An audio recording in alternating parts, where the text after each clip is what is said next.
Bonjour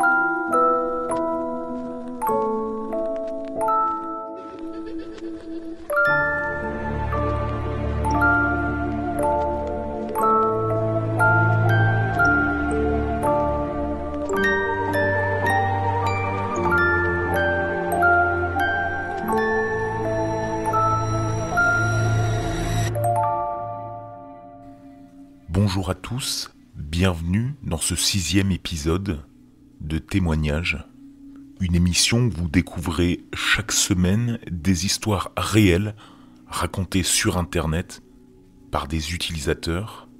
Et pour vous, cette semaine, je me suis baladé sur un nouveau subreddit que je ne connaissais pas jusqu'alors. Il s'agit du subreddit Creepy Encounters, qui fait état de toutes ces rencontres flippantes que les utilisateurs ont pu faire dans leur vie. Aujourd'hui, j'ai sélectionné 2 histoires qui ont attrait au harcèlement et au kidnapping. Elles ont été écrites sur le subreddit cette semaine par 2 utilisateurs différents. Voici leurs histoires.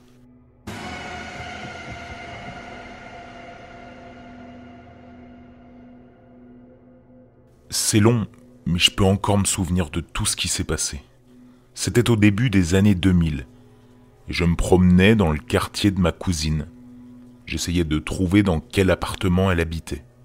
Pour faire simple, au bout de chaque rue, il y avait des appartements rouges, et un peu plus proche, des appartements blancs. Ma tante nous disait toujours de ne jamais aller jusqu'aux appartements blancs, parce que ça faisait trop loin de là où elle habitait. Je suis sûr que la description que je viens de faire est très confuse, mais de toute façon, vu que je cherchais ma cousine, parce que c'était l'heure du dîner, je n'ai pas fait attention à l'endroit où je me suis rendu. J'étais juste pressé de la trouver. Tout à coup, j'ai entendu un « Hey !» crier. Je me suis tourné et j'ai vu une voiture noire, une longue berline noire, pour les connaisseurs, une Buick, de la vieille école. Dedans, il y avait une bande de mecs hispaniques chauves. Je ne me souviens pas de ce qu'ils m'ont dit, mais il s'agissait d'une conversation basique. De ce que je me souviens, ils parlaient de mes cheveux blonds et décrivaient à quel point ils les aimaient. Donc moi, je leur répondais. Je dois ajouter à ce stade de l'histoire qu'à l'époque, j'étais un petit garçon de 8-9 ans et que je n'avais donc aucune raison de parler à ces mecs. On m'avait toujours indiqué de ne jamais parler aux inconnus. Ah, et deuxième chose, je souffre d'un trouble de la personnalité limite, ce qui crée une instabilité émotionnelle chez moi. Les relations que j'ai avec les gens, les discussions n'ont pas le même sens pour vous que pour moi, ce qui fait que de parler à des adultes avait l'air tout à fait normal à mon âge. Revenons à l'histoire. Le chauffeur de la voiture noire m'a demandé si je voulais qu'il me conduise pour retrouver mon cousin. J'ai dit que j'étais très bien et que j'avais pas besoin de cela. C'est là qu'ils ont ouvert la porte et ont continué à me dire qu'ils voulaient m'aider et que ce serait plus rapide, bla bla bla. Ils voulaient me parler parce qu'ils me trouvaient jolie et tout ça. J'ai une nouvelle fois décliné leur invitation en leur prétextant que je devais vite trouver ma cousine avant que ma tante ne s'énerve, tout en les remerciant.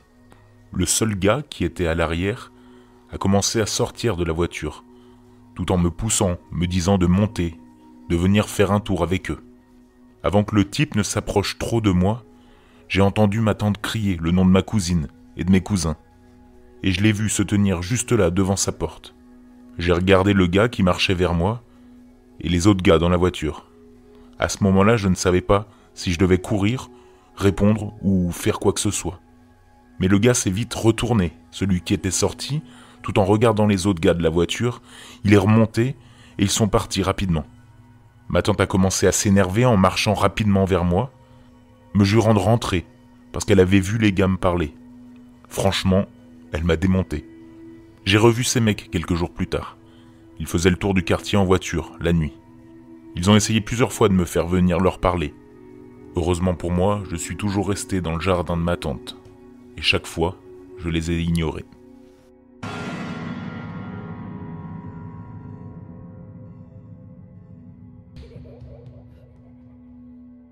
Désolé si cela vous semble un petit peu décousu, mais je vous écris depuis mon mobile.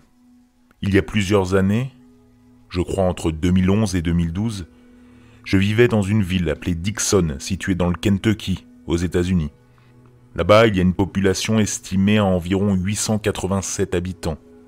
J'avais ma maison là-bas. Elle était positionnée étrangement. La porte principale faisait face au jardin, entre la route et la maison.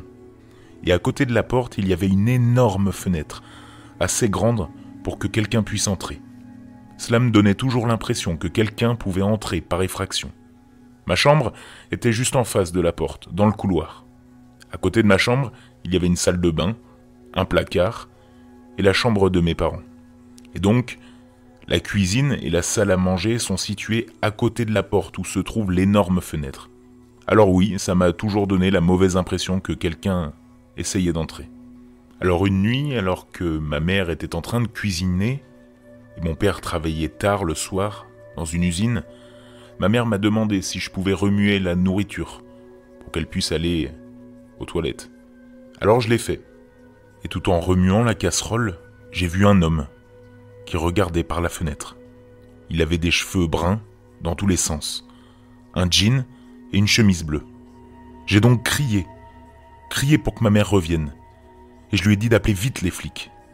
Elle l'a fait. Ils sont venus et j'ai décrit son apparence. Ils sont donc sortis pour voir s'il y avait quelqu'un. Et non, ils n'ont trouvé personne. Peu de temps après, nous avons appelé notre père pour qu'il vienne s'assurer qu'il n'y avait personne. Quelques semaines ont passé, et une nuit, je me suis réveillé, au son des grattements sur la fenêtre. Je me suis figé de peur. J'imaginais que ça pouvait être le même homme, trop effrayé pour sortir de mon lit. Pourtant, j'ai eu assez de courage pour sauter hors de mon lit et courir vers mes parents, en criant pour appeler les flics. C'est ce que ma mère a fait, pendant que mon père sortait, lui avec un couteau, dehors. L'homme s'était encore enfui. Ensuite, 3 ou 4 voitures de police sont arrivées. Alors j'ai décrit aux inspecteurs les traits du visage que j'avais vus, pour qu'ils puissent faire un portrait robot. Ils ont ensuite fouillé toute la ville, et ils l'ont finalement trouvé. Ils l'ont donc arrêté. Ils ont découvert que cet homme avait traqué plusieurs femmes, pour tenter de les violer. Donc même si votre ville est sûre, même si votre ville est petite, soyez toujours sur vos gardes.